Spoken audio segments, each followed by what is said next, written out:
और उसका परिणाम क्या हुआ कि हमारे संस्कृत को तोड़ मरोड़ दिया। सबसे पहले हमारे ग्रंथ जला दिए गए। ग्रंथ ही किसी संस्कृत की जान होती है, तो पहले ग्रंथ जलाए गए। तो शिला नालंदा में आप सुने होंगे कि 6 महीने तक आग नहीं बुझी। तो हमारे यहाँ ऐसे लोग रहे जो ऋग्वेदी, यजुर्वेदी, अथर्ववेदी, उनको मंत्र याद थे अक्षर था, और उन्होंने फिर से बना लिया उन ग्रंथों को। वो ओरिजिनल तो नहीं मिले, फिर बना लिया। तो उस काल में थोड़ा गड़बड़ियाँ भी हो सकती हैं कि जब नए सिरे से कोई चीज़ लिखी पढ़ी या कही जाती है तो कुछ उस समय के विचार भी आ सकते हैं। तो हो सकता है कोई ऐसी बात भी आ गई हो, लेकिन जब उस पर चिंतन करते हैं तो ये लगता है कि उस संस्कृत को बचाने के लिए लोगों ने प्रयास किया, चाहे जैसे भी किया हो, चाहे यूनान रहा हो, मिस्र रहा हो, रोम रहा हो, चाइनीज संस्कृति, अमेरिकन संस्कृति, सब मिट गई। लेकिन ये सनातन संस्कृति जब से सृष्टि का आदि हुआ और आज तक थोड़ा बदलती तो रही, कर्मठ लेती रही, इधर उधर होती रही, लेकिन सीधी आज तक सुरक्षित बची हुई है। इसकी कोई विशेषता तो अवश्य है, इसे जानना चाहिए। कोई विशेषता तो जरूर है कि जर्मन के लोग कहते हैं हम शर्मन हैं, हम वेदों के सही अधिकारी हैं, हमारे यहाँ वेद लिखे गए, उनकी मान्यताएं। जहाँ अमेरिका में वेद मंत्रों के द्वारा शपथ समारोह हो रहा हो किसी ईसाई राष्ट्राध्यक्ष का, जहाँ ओबामा जी मुस्लिम राष्ट्राध्यक्ष हैं, उनका वैदिक मंत्रों के साथ जब राज्यारोहण हो रहा हो, तो कोई बात तो है। इस संस्कृति को हमें समझना चाहिए। परिवर्तन कैसे हुए, क्यों हुए, ये कैसे मिलेगा? हमारे कोई पाठ्यक्रम में है क्या?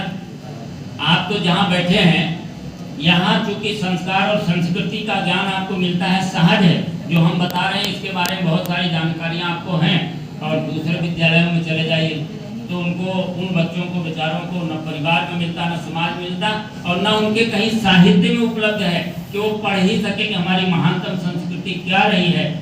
हमारे आपके अंदर जितने भी हमारे बच्चे बैठे हैं, इन सभी के अंदर वो संस्कार विद्यमान है।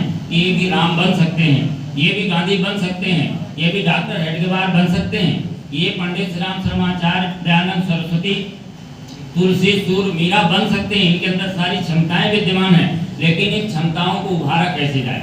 संस्कृत और शिक्षा के माध्यम से ही इन विचारधाराओं को उभारा जाता था।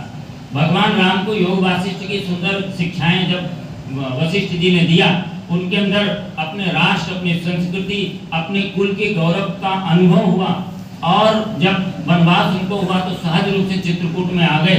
और एक युवा सुविधाओं से जीने वाला चक्रवर्ती सम्राट का बेटा राम, आप जैसी उम्र के, यही उम्र नहीं होगी राम जी के यहाँ आने की, लगभग 18-20 साल के अंदर की उम्र थी।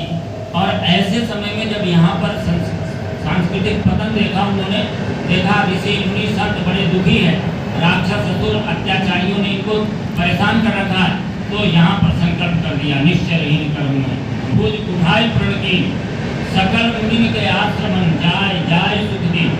इस संकल्प ने, संकल्प तो दिखने में छोटा दिख रहा होगा, लेकिन इस संकल्प ने राजा राम को, दशरथ नंदन राम को ब्रह्मांड नायक भगवान राम बना दिया था इसी चित्रकूट की भूमि में। और आप भी वहीं रहते हैं, आपके अंदर भी ऐसा मनु जगे, पुरुषार्थ जगे, तो कुछ भी नहीं असंभव होता जब संकल्प लिए जाते। संकल्पों को जब साहस के सुदृढ़ चरण दिए जाते, आप निष्ठा के साथ संकल्प कर लोगे तो आप जो बनना चाहते हो, कि आप यदि वैज्ञानिक बनना चाहते हो, आप डॉक्टर बनना चाहते हो, आप IAS बनना चाहते हो, आप नेता बनना चाहते हो, आप धर्माचार्य बनना चाहते हो, सब कुछ बनने की क्षमता आपके अंदर विद्यमान है। पर जो बनो अच्छा बनो। अच्छा कैसे बनेंगे? जब इन सांस्कृतिक मूल्यों को अपने जीवन में धारण करेंगे। आप भविष्य के हमारे विधाता हैं, एक प्रकार से आगे भारत क्या बनेगा वो आपके ऊपर निर्भर कर रहा है। आपके अंदर मूल्यों की स्थापना कैसे की जाए, ये चिंता का विषय रहा पूरी दुनिया में और पूरे देश में। भारत में तो और पाश्चात्य संस्कृति का जो अंधानुकरण हमने शुरू किया, तो हमने बहुत सारे अपने मूल्यों को छोड़ करके पाश्चात्य संस्कृति के मूल्यों को धारण सहज रूप में कर लिया, क्योंकि 2000 वर्षों से हमारा अभ्यास हो गया है ऐसा करने के लिए। यदि हम उन बातों को कहेंगे तो ऐसा लगेगा अटपटा जैसा लगेगा, लेकिन फिर भी यदि संस्कृत मिटी तो मानवता मिट जाएगी, और संस्कृत बची तो फिर से मानवता आएगी। मानवता की कमी का अनुभव सारी दुनिया कर रहा है और वो सूत्र हमारे संस्कृति में है। गायत्री परिवार ने एक प्रयास किया 5वीं से लेकर के और पोस्ट ग्रेजुएशन MA/MSc तक के छात्रों को कैसे अपने सूत्रों को संस्कृत के सहज उपलब्ध कराया जाए, उसका एक सिलेबस बना करके 5वीं की अलग, 6वीं की अलग, 7वीं की अलग, ऐसे MSc BS तक पहुंचने की पूरे कोर्स बनाए संस्कृत के मूल्यों को जानने के लिए। महापुरुषों, हमारे सूत्रों, हमारे सिद्धांतों और राष्ट्र की आवश्यकताएं क्या है, हमको आज कैसा होना चाहिए। यदि आपको लगता है कि हमारे धर्म में कोई कमजोरी आ रही, तो आप प्रबुद्ध वर्ग हो बन करके धर्मतंत्र को संभालिए, आप आगे बढ़ाइए। यहाँ तो सबका स्वागत रहा है। वेदों में एक ऋषि की बात यदि महत्वपूर्ण होती तो 1000 ऋषियों का सृजन क्यों होता। ये सिद्धांत और ज्ञान है, इसकी आवश्यकता है कि आपसे महापुरुष निकले और अपने संस्कृति को नव जीवन दें और अपने राष्ट्र को समुन्नत स्थिति में पहुंचाएं। इसके लिए आपको इन साहित्यों को पढ़ना है। आपके घर में या बाहर कहीं वो उपलब्धता है नहीं। हमारे शास्त्र पुराण तो बहुत लिखे गए हैं, लेकिन आज की परिस्थितियों को देखते हुए आज के अनुकूल चिंतन देने की जो परंपरा है वो गायत्री परिवार ने दिया। सारी दुनिया उसको स्वीकार कर रही है वेदों की ऋचाओं की भांति कि आज हमको क्या संशोधन करना चाहिए, किस प्रकार से हमें बच्चों को, समाज को प्रशिक्षित करके राष्ट्र की दिशा में जोड़ना चाहिए। इसके लिए इन साहित्यों के माध्यम से एक परीक्षा का आयोजन किया जाता है। बच्चे किताबें पढ़ेंगे ही तभी जब कोई परीक्षा हो रही हो। बहुत अच्छी किताब हो और उससे परीक्षा ना हो रही हो तो कोई नहीं पढ़ेगा। इसलिए बच्चों के बीच में जोड़ा गया कि आप परीक्षा के माध्यम से इसको पढ़ेंगे, कम से कम परीक्षा देंगे।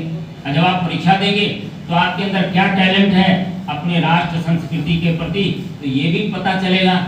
इससे आप जिले में स्थान बना सकते हैं, स्कूल में बना सकते हैं और प्रांत में बना सकते हैं और राष्ट्र स्तर पे बना सकते हैं और सब जगह सम्मानित करने की परंपरा है। और राष्ट्रीय स्तर पे जब आपका नाम आता है तो आप एक राष्ट्र के गौरव के रूप में शांतिकुंज में आपके माता पिता सबको बुलाकर सम्मानित करने की परंपरा है।